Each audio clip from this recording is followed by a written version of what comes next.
नमस्कार, मैं हूं आपके साथ लक्ष्मी। हेमंत सोरेन की गिरफ्तारी के बाद राजनीति में आई कल्पना सोरेन झारखंड विधानसभा चुनाव में इंडिया गठबंधन का चेहरा बनकर उभरी हैं। उनकी रैलियों में उमड़ रही भीड़ ने बीजेपी की चिंता बढ़ा दी है, पर पूरे कैंपेन के दौरान बीजेपी कल्पना सोरेन पर सीधा हमला करने से बचती हुई नजर आई। जानकार ये बताते हैं कि सीएम हेमंत सोरेन जेल जाने की स्थिति में कल्पना सोरेन को ही अपना उत्तराधिकारी बनाना चाहते थे। इसके लिए गांडेय विधायक सरफराज अहमद से त्यागपत्र देकर पहले ही कल्पना सोरेन के लिए सीट भी खाली करा लिया गया था।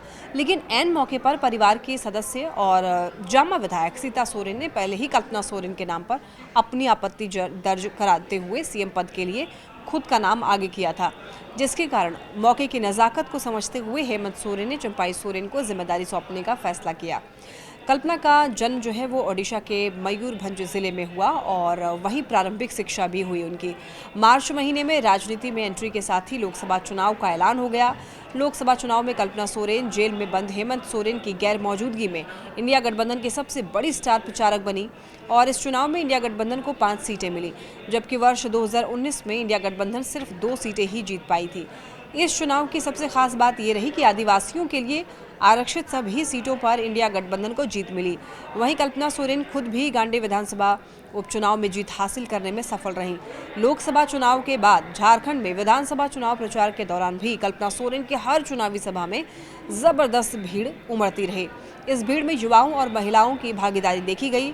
राजनीतिक विश्लेषकों का ये मानना है कि कल्पना सोरेन ने अपने राजनीतिक प्रतिद्वंदियों के खिलाफ लंबी लकीर खींच दी है। अधिकांश मौकों पर यह भी देखा गया है कि भीड़ जुटाने में कल्पना सोरेन अपने पति हेमंत सोरेन से भी आगे निकल गई। कल्पना सोरेन की रैली में उमड़ी भीड़ ने बीजेपी नेताओं के लिए चिंता बढ़ा दी।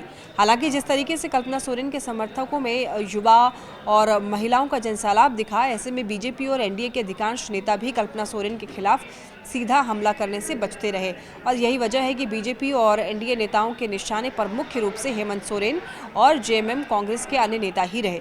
जेएमएम की स्टार प्रचारक कल्पना सोरेन ने हर चुनावी सभा में सधे हुए अंदाज में अपनी बातें रखी। पूरे चुनाव अभियान के दौरान वो भीड़ का ध्यान खींचने और समर्थकों का उत्साह बढ़ाने में बेहद सफल नजर आई। उन्होंने रोजाना 4 से 7 चुनावी सभाएं की, जिसमें सिर्फ जेएमएम के लिए ही नहीं, कांग्रेस, आरजेडी और भाकपा माले के प्रत्याशियों के लिए भी उन्होंने कई जगहों पर कैंपेन किया। चुनाव प्रचार के लिए जेएमएम की ओर से कल्पना सोरेन के लिए अलग से ही हेलीकॉप्टर की व्यवस्था की गई थी। हालांकि कई मौके पर जेएमएम की ओर से आरोप लगाया गया कि कल्पना सोरेन के हेलीकॉप्टर को उड़ान भरने की अनुमति देर से दी जाती रही, तो कल्पना सोरेन ने मोबाइल फोन के जरिए सभा को संबोधित किया और इस तरह की सभा में भी कल्पना सोरेन को सुनने के लिए लोगों की भीड़ जुटती रही।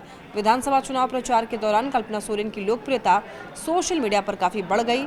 कई टीवी चैनल्स, यूट्यूब चैनल और अन्य सोशल मीडिया के माध्यम से उनकी चुनावी सभाओं को लाइव प्रसारण भी लोग देखने लगे और जेएमएम के साथ साथ इंडिया गठबंधन के उम्मीदवारों को कल्पना सोरेन की सभाओं से काफी उम्मीद है। उम्मीद करती हूँ ये वीडियो आपको पसंद आई होगी। अगर वीडियो पसंद आई है तो इसे शेयर जरूर करिए।